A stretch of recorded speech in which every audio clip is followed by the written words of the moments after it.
Hey everybody, Jason Burmis here, and welcome to part 4 of the FBI Finders Deep Dive. Okay, so this is the FBI Vault release of 324 pages, and remember there were other documents that were out before this, and we also have a sub-video where me and Derek Bros kind of go over what's been out there and what's new in these documents. I think it's a pretty important one. It's not insequential of this deep dive. Right now we're about 101 pages in. We're going to start on a page 102, but I want to remind people that as we go through this, before I make a quick synopsis of what we've gone over, if you're looking for names, names are here. We have those names. Michael Hallwell, Doug Ammerman. These are the two individuals that were caught with the 6 children. We know there was another van where 4 children got away. And so far, the summation goes like this. You have this group called the Finders, okay? And Derek Brose's documentary on it is excellent, all right? That by the local metro police department's account is a quasi-military group started by a guy named Marion Petty, who has connections to the Central Intelligence Agency and is going to all these odd places, that is being used to spread small-time disinformation, whether they know it or not, and that they have a master plan and they use dirty tricks against their enemies. And the interview with 21 ex-members said that they did feel like they would be part of retribution. The report said that they were possibly involved in arson, infiltrating an unknown group, as a lot of this is still redacted. And let's talk about that redaction for a second. 176 pages redacted. I would say somewhere in the ballpark of 50 to 76 of those are duplicate pages. So that'll tell you there's about 100 pages we're not seeing on top of all the redactions we are. So you need to watch Who Will Find What the Finders Hide. He actually has a more polished version, but it's all free at theconsciousresistance.com, and you should also subscribe to the YouTube channel. If you want to read their take on it, The Game Caller. Okay, basically the game caller is this guy Marion Petty, and this I believe is supposedly Robert Terrell's son, Tobe Terrell, that wrote this. But again, it's hard to tell because they were just so dishonest. Now, where does the child trafficking come in? Well, we're going to get into the documents here, but the children, again, by all descriptions by the Tallahassee Police Department, were filthy. They defecated and urinated on the floor when they were being interviewed. They had bug bites. They were playing games to get food. They were in very inappropriate situations by all accounts. We've went over the fact that when they raided the farm, they had cages where the children were supposedly kept. This is all outside of the supposed SRA and satanic ritual abuse stuff, which we've also covered. So let's get into it. This subsection that we're going to look at here is really going to have a lot to do with the open source information. We're not going to read all the news articles. They're poorly scanned. Anybody can see them. We're really going to dig deep into the actual handwritten Tallahassee police reports when we get to those. Those are extremely important. So make sure, guys, you're thumbing the video up. You're sharing it with others. If you're not subscribed, join the Burmis Brigade now. We're doing deep dives and a whole lot more. So here we go again. A lot of repetition here. The White Slave Traffic Act, sexual exploitation of children. Okay, so here's the preliminary inquiry. Again, we've seen all this before. Okay, we see how it gets revived in '93. We've talked about this before. Now we're getting a photocopy of the entire MPD file that was obtained, hand-carried to the FBI HQ. All right, but remember, we're also missing a lot of stuff.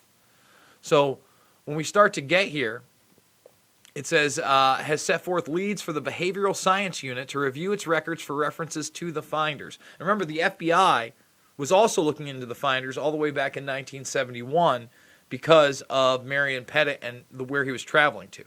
Okay? And for Miami to review local police records for the same. All right? And we're going to see those local police records. They're extremely, extremely important. All right? So here we go. Now what you're seeing here is a lot of the press releases, the news stories that were out there, scans. You can find these in much, much better quality. But, you know, to have them included, I think, is pretty important. So right here, again, in search of the finders, more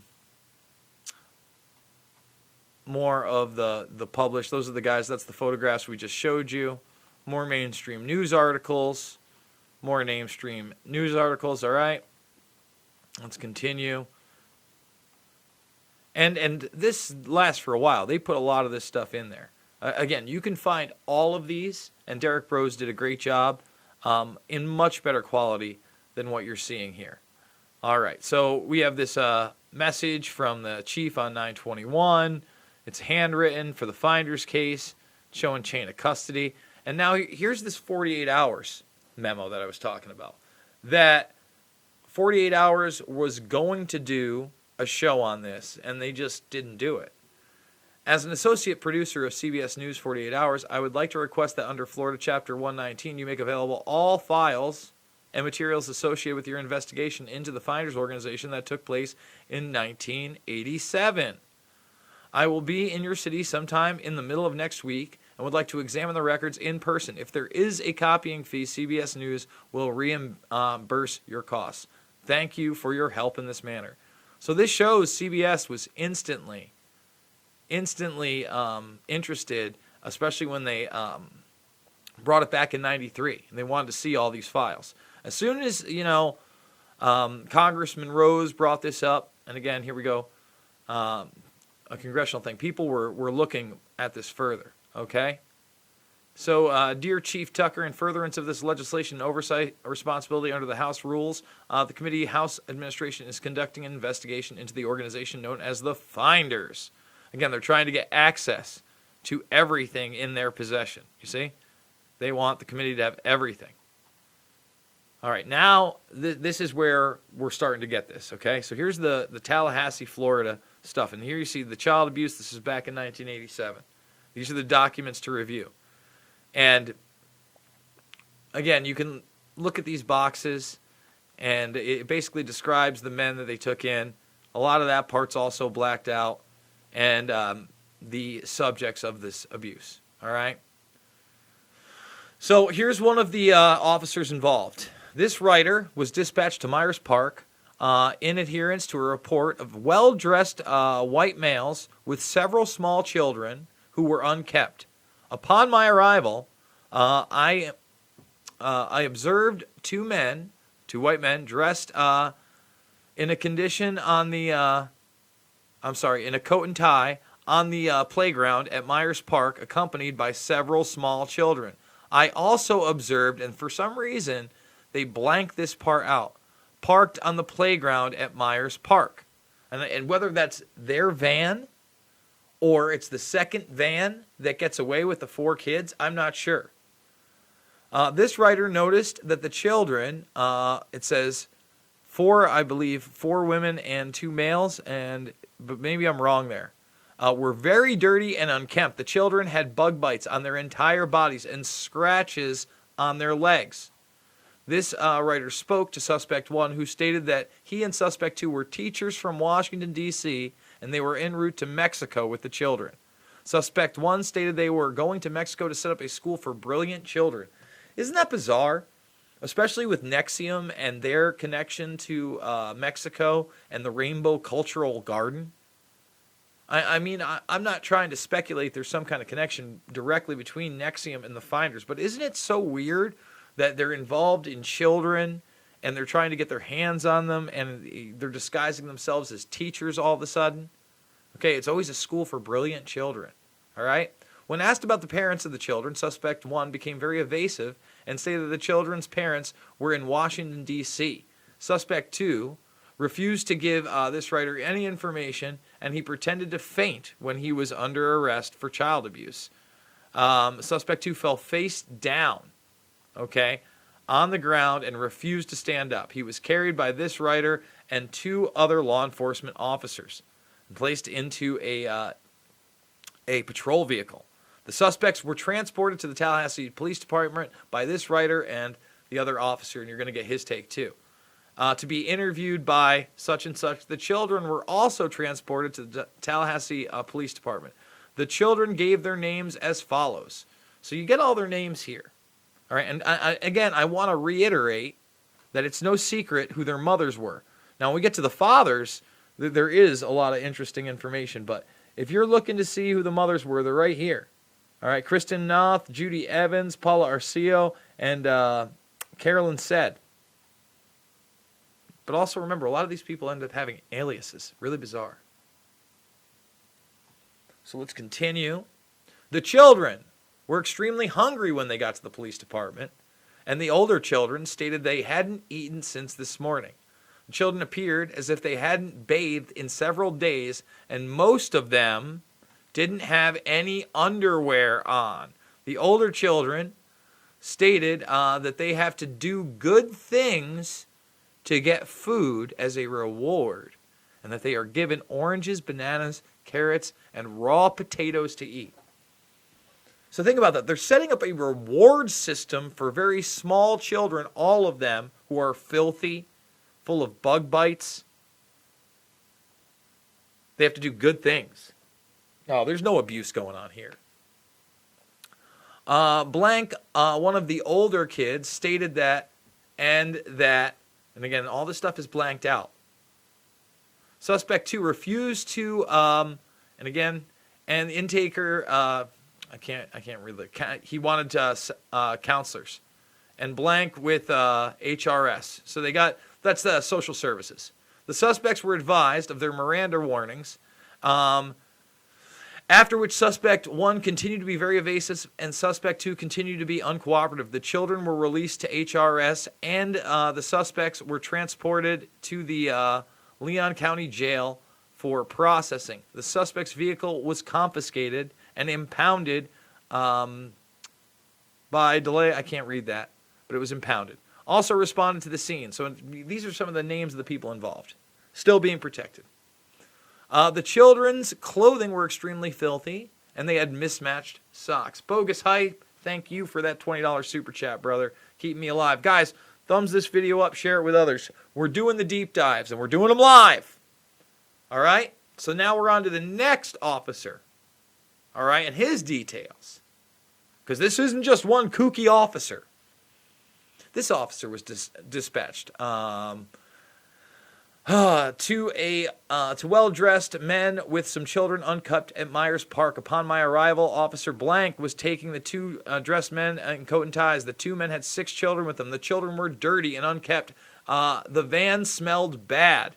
I spoke to the children while Officer Blank continued to talk to the 2 men. The oldest child name, and it's a girl, she said she didn't know her last name, if her last name was Blank or Blank. She said that, and all that's taken out. She also stated that one of the other kids, and all this is, again, why do we have so much extensive stuff blacked out in these things?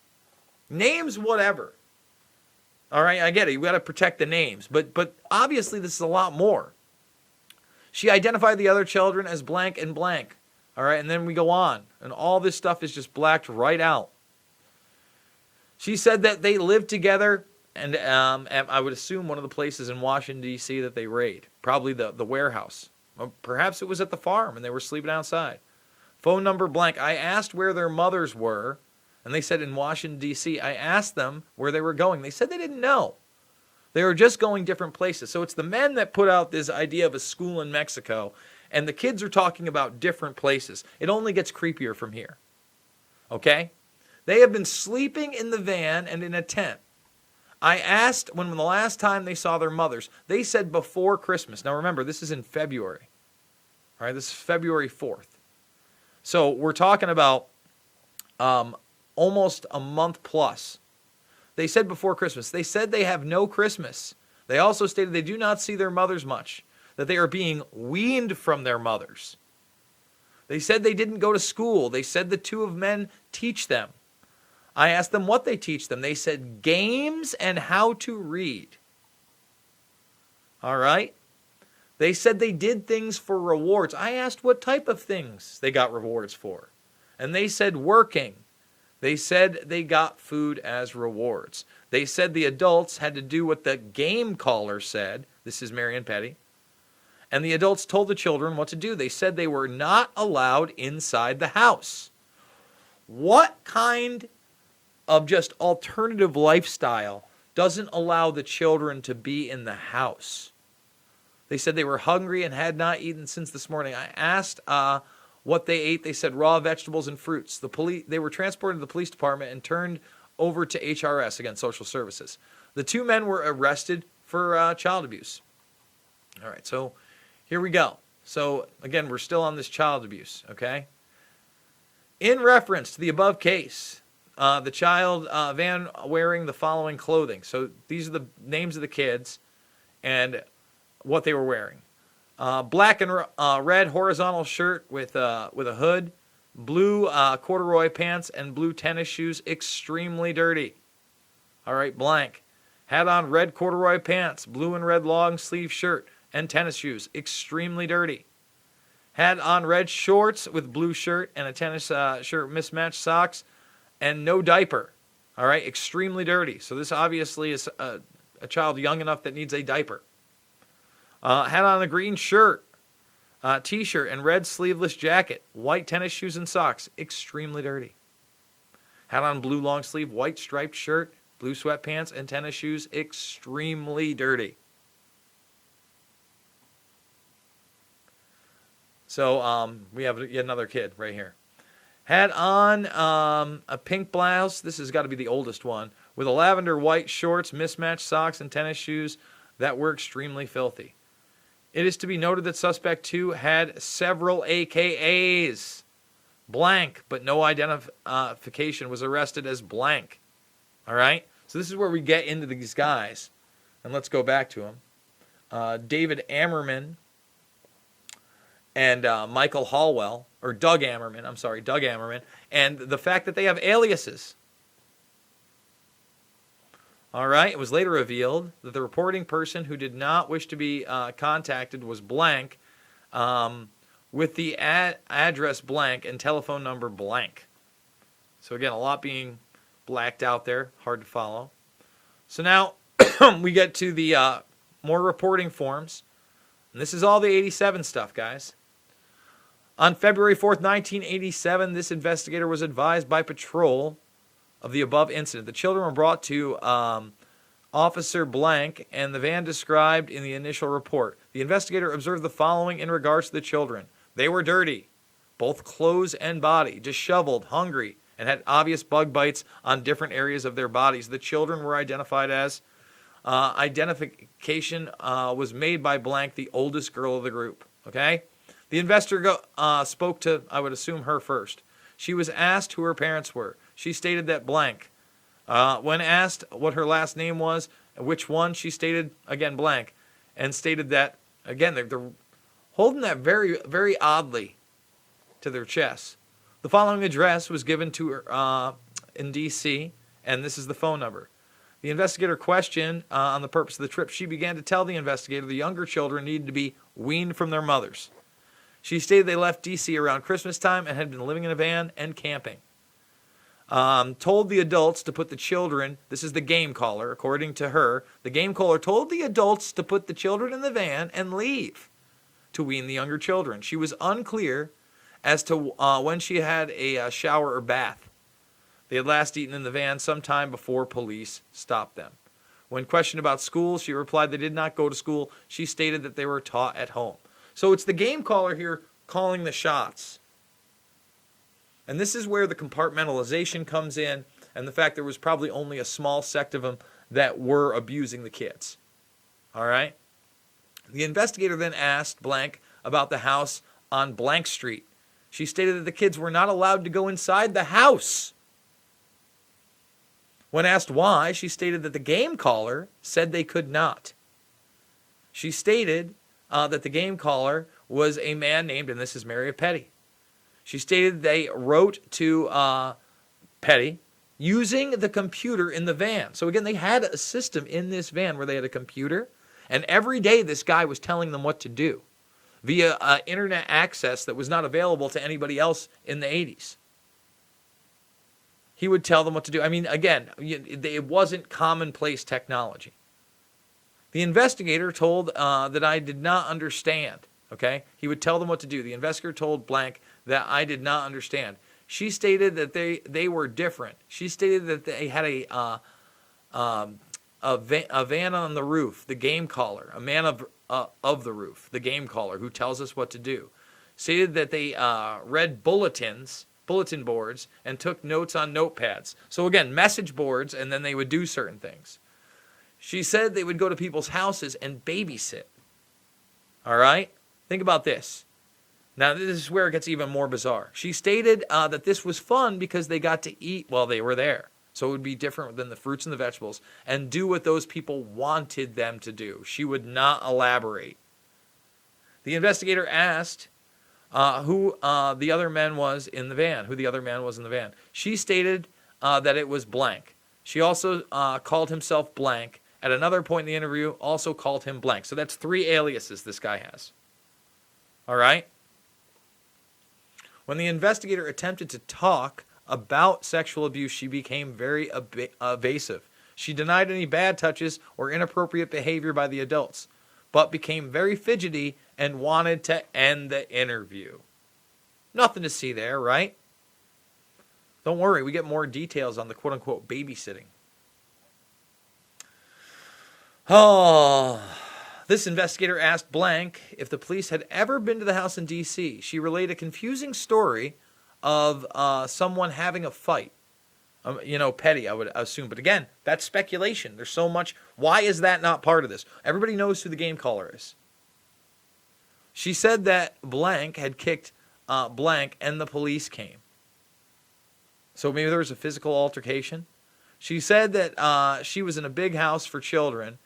And again, a big house for children. Then they came and got her out. She was not any clearer about the incident. Later in the evening, the investigator spoke with blank and blank together. He said that she was unclear on many things. He said blank, when asked questions pertaining to time, he appeared to have a poor understanding and concept of time. So now they're talking about probably one of the boys. He was also very curious of various office supplies, such as a stapler and a typewriter. The investigator then asked about the games that they play. He described one of the games as taking off the man's clothes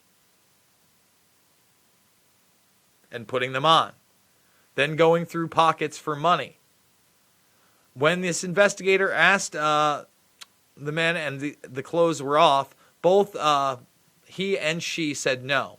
Then they stated they only removed the men's jackets. Still very bizarre, huh? Why are you having small children touch you in any way? Why are small children playing games to get rewards for food? Why are they babysitting? Why are they not with their parents? Why are they sleeping outside? Why are they filthy? Why are they in Florida when they're based out of D.C.? Another game was described as taking a shirt that had holes in it and running away with it, then tearing it up. Both he and she advised that the woman had come downstairs at Christmas time with no clothes on. Both children felt that that was very funny and went along with the concept of it being a game. Okay? Blank also reiterated what Blank had conveyed to this investigator about not being allowed to live in the house. Now, the boys saying they could not live in the house either. He stated that the men were told to put the kids outside and that they would like to make the men stay outside. The other children were too small, inarticulate to interview. Think about how small these kids are. Only 2 of the 6 are old enough to even interview. This is some sick fucking shit, man. This is some sick fucking shit. And anybody that wants to whitewash it is not paying attention to the actual on-the-ground police officer reports we're reading here. All right? This investigator did observe certain behavior that was consistent with the indication that these children were not used to being in a house or using indoor plumbing.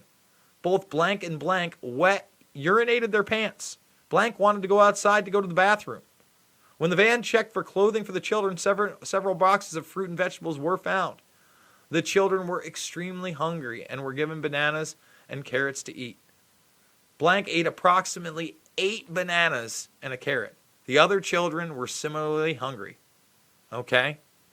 So here we have somebody responding to the HRS. All right? And put the kids in protective custody. The children were fingerprinted with the exception of 2 of them and were placed in protective custody before the prints were taken and photographed. So now we know there's photographs of these kids, and yet they're nowhere to be found in this document. Even if they were to blank out their eyes, don't you think we deserve to know what they actually looked like? How bad this was? Unbelievable. Unbelievable. During this process, Blank saw the van's registration on the investigator's pad. She stated that the address which the van was registered to was the warehouse. Okay, so remember, they raid the warehouse. She stated that they would go there sometimes. The investigator, okay, contacted the National Center for Exploited Children. So again, these ideas of abuse are coming from local authorities in Florida, which are completely separate from the allegations in D.C. when they go there and what they find. All right? And they give them information concerning the children. They stated that they would give information to one of their investigators in the morning. They also checked for any children currently missing that matched the description given. At one point, one of the investigators thinks they found one of these kids, but they're told it's a separate kid, and I believe the eyes don't match. The investigator also contacted Blank of Metro PD in Washington, D.C. He was given the telephone number and address of the Blank house. And it's either the farm or the warehouse. Those are the 2 places that get raided. He stated that they would call the number and see who was there. Sergeant Blank called the investigator back and stated the phone number had an answering machine hookup, which had a very weird message on it. And I think later we find out it's like a biblical passage of some sort. He did not say what the message was. Probably code for when some of these people call in. All right? He stated that he was going to send a cruiser to the house. He then transferred this investigator's to desk Sergeant Blank. She took information from the investigator in regards to the child abuse charges. She also stated the message on the answering machine was strange. She stated the message had some kind of biblical passage on it. Sergeant Blank also stated that she would send another cruiser by the house. Metro DC did not recontact this investigator that night. The investigator attempted to interview both suspects. They were read their rights per Miranda and asked to sign an acknowledgement. Both refused. Suspect Blank asked what the charges were. He was advised of child abuse. Suspect Blank laid on the floor of the holding cell and jerked his body. He refused to open his eyes or acknowledge this investigator. The van was inventoried by patrol. Remember, that's where all the computer equipment is. The children were scheduled to have a doctor's appointment on the following day. HRS advised they would handle the hearing at 8:15 a.m. Nick Waits, thanks so much for that super chat. Nobody in the 80s was chilling in a van on the internet without some serious connections. CERD hadn't given us the www yet. It was still just ARPANET. Damn straight, Nick. Damn straight. All right, so let's continue. Additional information on February 5th, 1987. This investigator spoke to Detective Blank of Metro Intelligence Unit in D.C.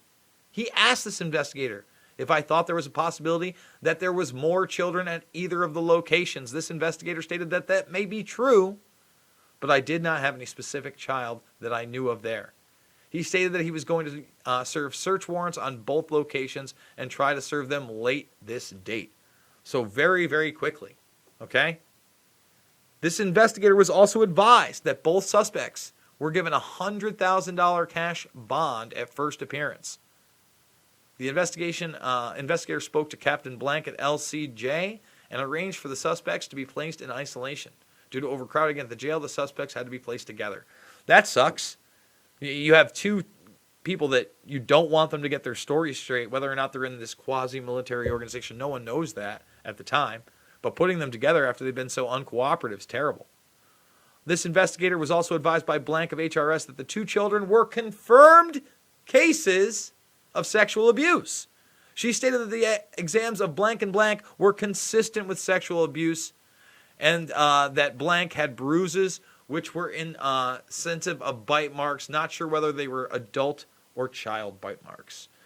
I think that's where we're going to end this one. We're almost at the 30-minute mark, but look at this. We have the Tallahassee police reports that really do speak for themselves, folks. So please, right now, I need you to thumbs this video up. Share it with others. If you're not subscribed, subscribe. Join the Burmese Brigade. Check out all my documentaries for free right here in the documentaries playlist: Loose Change Final Cut, Fable to Enemies, Invisible Empire, A New World Order Defined, and Shade the Motion Picture. And before we go away from my Twitter, I want to let people know that I am being shadow banned. You know, with Epstein cover-up going, I just want people to make sure you're aware. You know, I've been covering this Connor story, and a lot of people don't think it's that important. Well, let me show you something.